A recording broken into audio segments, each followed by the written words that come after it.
Next one എന്ന് പറയുന്നത് analytical and decision making cost ആണ്. ഇതിൽ opportunity cost, sunk cost, differential cost, imputed or hypothetical cost, out of pocket cost. അപ്പോൾ analytical and decision making cost എന്ന് പറയുമ്പോൾ തന്നെ നമ്മൾ അനലൈസ് ചെയ്യുമ്പോഴും അതുപോലെ ഡിസിഷൻസ് എടുക്കുമ്പോഴും അങ്ങനെ നമ്മൾ കോസ്റ്റിനെ ഡിവൈഡ് ചെയ്യുവാണെങ്കിൽ ഈ പറയുന്ന രീതിയിലായിരിക്കും ഡിവൈഡ് ചെയ്തിട്ടുണ്ടാവുക. ഫസ്റ്റ് വൺ എന്ന് പറഞ്ഞാൽ ഓപ്പർച്യൂണിറ്റി കോസ്റ്റ്. നമ്മൾ ഒരു ഓൾട്ടർനേറ്റീവ് സെലക്ട് ചെയ്തതുകൊണ്ട് വേറൊരു ഓൾട്ടർനേറ്റീവ് നമുക്ക് യൂസ് ചെയ്യാൻ പറ്റത്തില്ല. നമുക്ക് 2 ചോയ്സ് ഉണ്ടായിരുന്നു, അതിൽ ഒരു ചോയ്സ് നമ്മൾ അക്സെപ്റ്റ് ചെയ്തു, അതുകൊണ്ട് നമുക്ക് മറ്റേ ചോയ്സ് നഷ്ടമായി. അപ്പം value of the next best alternative that is sacrificed, അതിനെയാണ് നമ്മൾ ഓപ്പർച്യൂണിറ്റി കോസ്റ്റ് എന്ന് പറയുന്നത്. ഇതിനൊരു എക്സാമ്പിൾ പറയുകയാണെങ്കിൽ ഒരു ഡോക്ടർ ഒരു ഗവൺമെൻറ് എംപ്ലോയി ആയിട്ട് വർക്ക് ചെയ്യുവാണെങ്കിൽ അദ്ദേഹത്തിന് ആനുവലി ഒരു 10 lakhs ഉണ്ടാക്കാൻ പറ്റും. പക്ഷേ അങ്ങേര് അതേ ടൈം സ്വന്തമായിട്ട് ക്ലിനിക്ക് മുംബൈയിൽ ഇടുകയാണ്. അപ്പോൾ അങ്ങനെ ഇടുകയാണെങ്കിൽ ഗവൺമെൻറ് ജോബിൽ നിന്ന് ആ ഡോക്ടർക്ക് കിട്ടാൻ പോകുന്നത് 10 lakh ആണെന്ന് നമ്മൾ പറഞ്ഞു ആനുവലി. സ്വന്തമായിട്ട് ഹോസ്പിറ്റലിൽ ഇടുകയാണെങ്കിൽ, ഓൺ ഹോസ്പിറ്റലാണെങ്കിൽ 8 lakhs കിട്ടും. ഓൺ ഹോസ്പിറ്റലാണ് 8 lakhs കിട്ടും. അപ്പോൾ ഇതിൽ ഓപ്പർച്യൂണിറ്റി കോസ്റ്റ് എന്ന് പറയുന്നത് ഏതായിരിക്കും? ഇപ്പോൾ ഗവൺമെൻറ് ജോബാണ് പുള്ളി സെലക്ട് ചെയ്തിരിക്കുന്നത്, അതുകൊണ്ട് തന്നെ ഓപ്പർച്യൂണിറ്റി കോസ്റ്റ് എന്ന് പറയുന്നത് ഓൺ ഹോസ്പിറ്റൽ, സ്വന്തമായിട്ട് ഹോസ്പിറ്റൽ തുടങ്ങി ആനുവലി 8 lakhs ഉണ്ടാക്കാമായിരുന്നു എന്നുള്ള ഓൾട്ടർനേറ്റീവാണ് ഇവിടെ സാക്രിഫൈസ് ചെയ്തത്. ഗവൺമെൻറ് ജോബ് എന്ന് പറയുന്ന ഓൾട്ടർനേറ്റീവ് സെലക്ട് ചെയ്തുകൊണ്ട്. അപ്പോൾ അതാണ് ഓപ്പർച്യൂണിറ്റി കോസ്റ്റ്. അപ്പോൾ ഇവിടുത്തെ ഡോക്ടറുടെ ഓപ്പർച്യൂണിറ്റി കോസ്റ്റ് ചോദിച്ചു കഴിഞ്ഞാൽ നമുക്ക് 8 lakhs എന്ന് പറയാം. ഓക്കെ, അപ്പോൾ അതെത്രയേ ഉള്ളൂ. പിന്നെ ഉള്ളത് സങ്ക് കോസ്റ്റ്. സങ്ക് കോസ്റ്റ് എന്ന് പറയുന്നത് ഹിസ്റ്റോറിക്കൽ അല്ലെങ്കിൽ പാസ്റ്റ് കോസ്റ്റാണ്. This cannot be change by any decision that will made in the future. ഫ്യൂച്ചറിൽ നമ്മളിനി എന്ത് ഡിസിഷൻ എടുത്താലും ഈ ഒരു കോസ്റ്റിന് ഒരു മാറ്റവും വരുത്താൻ പറ്റത്തില്ല. കാരണം ഇത് ഓൾറെഡി ഇൻകർ ചെയ്ത് പോയ കോസ്റ്റാണ്, നമുക്കിനി ഇത് ചേഞ്ച് ചെയ്യാൻ പറ്റത്തില്ല. അതാണ് സങ്ക് കോസ്റ്റ്. അപ്പോൾ അത് ഡിസിഷൻ മേക്കിങ്ങിന് ഇറലവൻ്റ് ആണ്. നമുക്ക് എന്ത് ഡിസിഷൻ എടുത്താലും മാറ്റം വരുത്താൻ പറ്റാത്ത കോസ്റ്റ് ആയതുകൊണ്ട് ഡിസിഷൻ മേക്കിങ്ങിന് സങ്ക് കോസ്റ്റ് ഇറലവൻ്റ് ആണ്. ഇനി നെക്സ്റ്റ് വൺ വന്നിട്ട് ഡിഫറൻഷ്യൽ കോസ്റ്റ്. ഡിഫറൻഷ്യൽ കോസ്റ്റ് എന്ന് പറഞ്ഞാൽ നമുക്ക് difference in the total cost, നമ്മൾ ടോട്ടൽ കോസ്റ്റിൽ വരുന്ന difference in total cost of adopting 2 different alternative. 2 different alternative എടുക്കുമ്പോൾ ടോട്ടൽ കോസ്റ്റിൽ വരുന്ന ചേഞ്ച്, അപ്പോൾ അതിനെയാണ് നമ്മൾ ഡിഫറൻഷ്യൽ കോസ്റ്റ് എന്ന് പറയുന്നത്. ഓക്കെ, അപ്പോൾ ഒരു ഓൾട്ടർനേറ്റീവ് എടുക്കുമ്പോൾ അതിന് കോസ്റ്റ് കൂടുതലായിരിക്കും, വേറൊരു ഓൾട്ടർനേറ്റീവിന് കോസ്റ്റ് കുറവായിരിക്കും. അപ്പോൾ കോസ്റ്റ് ഒരുപാട് കൂടുതലുള്ള ഒരു ഓൾട്ടർനേറ്റീവ്, കോസ്റ്റ് കുറവുള്ള ഒരു ആൾട്ടർനേറ്റീവ്, രണ്ടും കൂടെ തന്നിട്ടുള്ളപ്പോൾ അതിൻ്റെ കോസ്റ്റ് നമ്മൾ എങ്ങനെ പറയും? അതിനെ നമ്മൾ പറയുന്നതാണ് ഡിഫറൻഷ്യൽ കോസ്റ്റ് എന്ന്. ഓക്കെ, നല്ല ഹ്യൂജ് ഡിഫറൻസ് കാണുമായിരിക്കും ടോട്ടൽ കോസ്റ്റ് നോക്കുമ്പോൾ. അങ്ങനെ ഉണ്ടെങ്കിൽ മാത്രമാണ് ഡിഫറൻഷ്യൽ കോസ്റ്റ് എന്ന് പറയുന്നത്.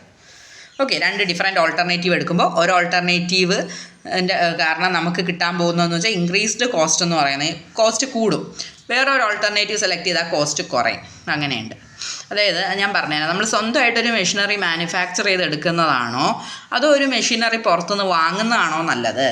അപ്പോൾ അതിനകത്താണ് ഡിഫറൻഷ്യൽ കോസ്റ്റിൻ്റെ. അപ്പോൾ നമ്മളത് കമ്പയർ ചെയ്ത് നോക്കണം ഡിഫറൻഷ്യൽ കോസ്റ്റ്. അപ്പം നമ്മൾ ഉണ്ടാക്കുന്നതാണോ ബെറ്റർ അതോ പുറത്തുനിന്ന് വാങ്ങുന്നതാണോ ബെറ്റർ, അത് നമ്മൾ കാൽക്കുലേറ്റ് ചെയ്ത് നോക്കണം. അപ്പോൾ അതിനാണ് ഡിഫറൻഷ്യൽ കോസ്റ്റ്. പിന്നെ ഇമ്പ്യൂട്ടഡ് ഓർ ഹൈപ്പോത്തറ്റിക്കൽ കോസ്റ്റ്. അപ്പോൾ ഇവിടെ നമുക്ക് പ്രത്യേകിച്ച് ക്യാഷ് ഔട്ട്ലേ ഒന്നുമില്ല, അതായത് ക്യാഷ് പുറത്തേക്ക് പോകുന്നില്ല.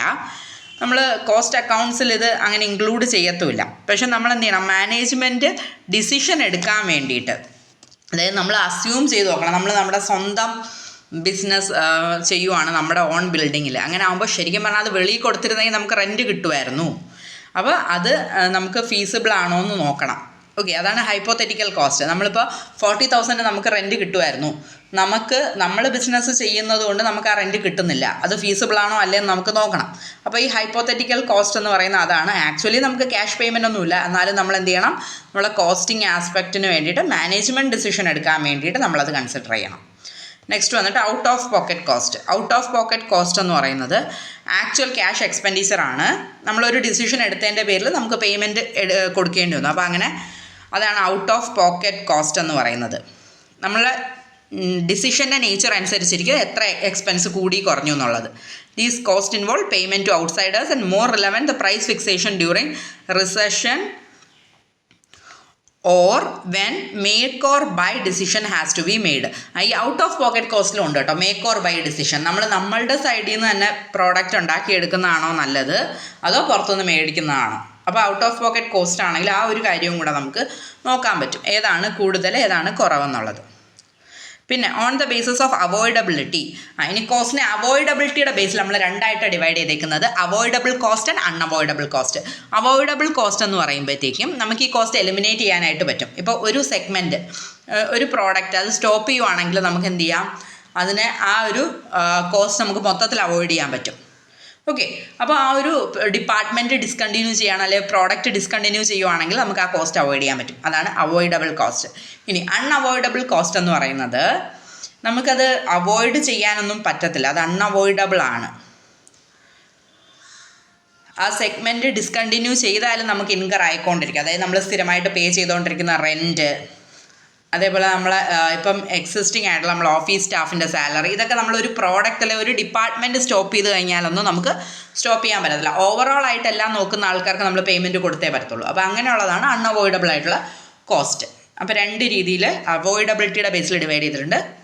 പിന്നെ അതേഴ്സ് എന്ന് പറയുന്നത് കൺവേർഷൻ കോസ്റ്റ്, ടോട്ടൽ കോസ്റ്റ്, രണ്ട് ഡിവിഷനേ ഉള്ളൂ. അപ്പോൾ കൺവേർഷൻ കോസ്റ്റും ടോട്ടൽ കോസ്റ്റ്. കൺവേർഷൻ കോസ്റ്റ് എന്ന് പറയുന്നത് നമ്മളെ റോ മെറ്റീരിയലിനെ ഫിനിഷ്ഡ് ഗുഡ്സ് ആയിട്ട് കൺവേർട്ട് ചെയ്യാൻ വേണ്ടിയിട്ട് നമ്മുടെ കയ്യിൽ നിന്ന് ഇൻകർ ആവുന്ന കോസ്റ്റാണ് കൺവേർഷൻ കോസ്റ്റ്. കൺവേർഷൻ കോസ്റ്റിനകത്ത് മെയിനായിട്ട് ഇൻക്ലൂഡ് ചെയ്യുന്നത് direct labour and direct expense plus factory overheads. Direct ലേബറും ഡയറക്റ്റ് എക്സ്പെൻസും ഫാക്ടറി ഓവർ ഹെഡ്സും കൂടെ ചേരുമ്പോഴാണ് നമുക്ക് കൺവേർഷൻ കോസ്റ്റ് വരുന്നത്. പിന്നെ ഉള്ളത് നോർമൽ കോസ്റ്റ്. അപ്പോൾ ഒരു ഗിവൺ ലെവൽ ഓഫ് ഔട്ട്പുട്ടിൽ നമുക്ക് ഇൻകർ ചെയ്യുന്ന കോസ്റ്റ് നമുക്ക് നോർമൽ കോസ്റ്റ് എന്ന് പറയാം. നോർമൽ കണ്ടീഷനിൽ നോർമൽ ലെവൽ ഓഫ് ഔട്ട്പുട്ട് കിട്ടാൻ വേണ്ടി നമുക്ക് ഇൻകർ ചെയ്യുന്നതാണ് നോർമൽ കോസ്റ്റ്. ഇനി total cost, sum total of all cost associated with a product or service. ഒരു പ്രോഡക്റ്റ് അല്ലെ ഒരു സർവീസുമായിട്ട് അസോസിയേറ്റ് ചെയ്ത എല്ലാ കോസ്റ്റിനെയും കൂടെ ടോട്ടലാണ് നമ്മുടെ ടോട്ടൽ കോസ്റ്റ് എന്ന് പറയുന്നത്. ഇത്രയേ ഉള്ളൂ കോസ്റ്റിൻ്റെ ക്ലാസിഫിക്കേഷൻ എന്ന് പറയുന്നത്.